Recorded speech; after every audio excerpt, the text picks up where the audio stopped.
Nandito kami ngayon sa laot at sumama kami para masaksihan natin yung panglalambat o kung paano manghuli ng isda na itong isda na ito ay kakaiba. Ito yung kapag tumama sa yung katawan ay talagang masusugatan ka dahil matulis ang kanyang bunganga. Ang isda na ito ay tinatawag na balo, tambilawan o bilan sa Tagalog. Kasama natin ngayon si Carol, si Dintor, si Ivan at si Unyok, si Parinunoy, si Jennifer at maraming iba pa. Bali dalawang bangka kung nakikita nyo, yun yung isa. Yun yung kasama namin. So ang mangyayari dito, titingnan kung saan maraming isda at saka huhulugan ng lambat. At pagkatapos niyan ay bubugawin yung mga isda papunta doon sa lambat para makorner sila. So ayun po yung Silad Island at yan naman yung nakikita nyo banderitas. Yan po yung pantaboy sa mga isdang tambilawan or bilan na target naming hulihin sa araw po na ito. So sana po ay tapusin nyo po ang video at sana po ay mag-enjoy po kayo. At samahan nyo po kami sa panghuli natin ng kakaibang mga isda ngayong araw po na ito. So dito lang po to sa aming lugar sa Mindoro. Parte pa rin po ng bayan po ng Bulalakaw. At tiyak na mag-i-enjoy po kayo mamaya dahil sa tuwing makakahuli po kami ng mga isda ay talagang makikita mong marami ang nahuhuli ng mga lambat. Kaya ang tabay po. Dahil alam ko magiging masaya ang adventure natin sa araw po na ito. Yan po yung isla na yan, yan po yung Aslom Island. So yung isang bangka, yun po yung kasama namin. At maya maya ay hihulog na yung lambat para masaksihan po natin yung panguhuli ng isdang bilan. Salamat naman at ngayon ay kalmada yung dagat bagamat umiihip yung hangin pero hindi po hindi masyadong malakas.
Yan. Ayan. Oh. Ayan ang huli namin. Oh, May pusit pa. Ito. Puset. Oh. Ito. Kita lang kayo, pwede yung pen. Pusit talaga. Yan o, nangunguha yan ng isda o. Ito. Sige. I-join mo doon. Ako magano ko na. Tayo ka. Kaya na yan. Yan. Sabihin mo rin. Oh. Sabihin mo rin sa akin. Yan ang huli namin. Yan. Oh, yan.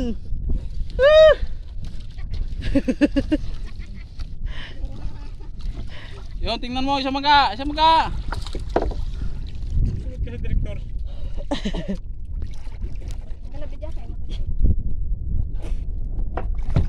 Matan lang ito, no? Ibiyat na ito. Ano rin sa Hmm. oh.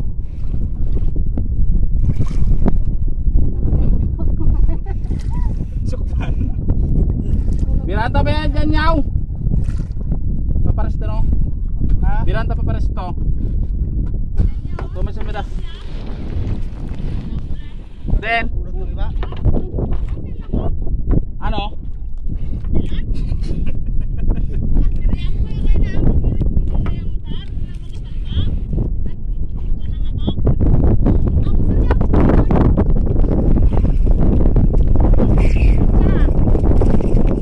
Ini si mama.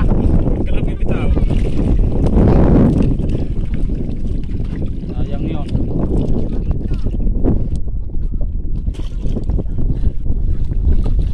So ayan po, sobrang dami ng isda na nakukuha ni na Dintor, Unyok, Ivan, Carol at ni Pari Nunoy. So kinakailangan sisirin yung ibang mga isda para makuha kaagad sa lambat habang nasa dagat pa. Sobrang saya kapag nandito ka, feel na feel mo. Ang sarap sa pakiramdam kapag nakikita mo yung mga malalaking isda. At saka sobrang saya din dahil nakikita mo yung saya sa mga nangunguha ng isda sa lambat. Ayan. Nakangiti sila. Mamaya to siguradong mag-iinuman na to dahil meron na silang mga pampulutan. Tingnan mo! Si Bulldog! Sumisit na!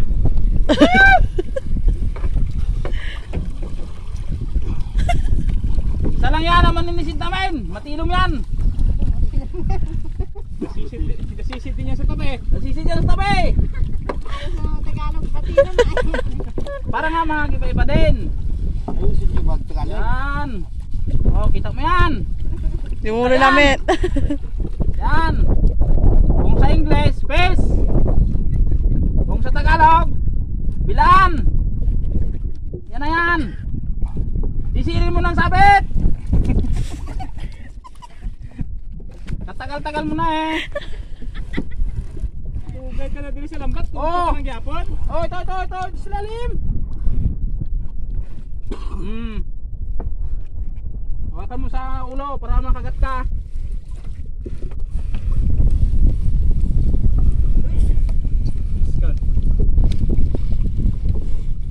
Balikas mo sa dagat. Balikas mo sa dagat. Nanacing-acing ka ron.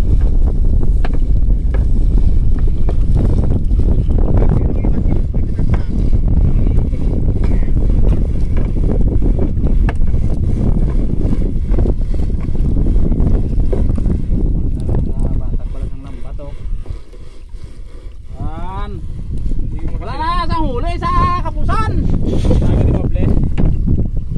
Wala na sa dawe. O, tanawan ninyo. Pag-uwa ng lambat nyo. Wala namin naka-tuloy. Oh. Oh, bilis na. Woohoo! Ayos lang dyan sa video.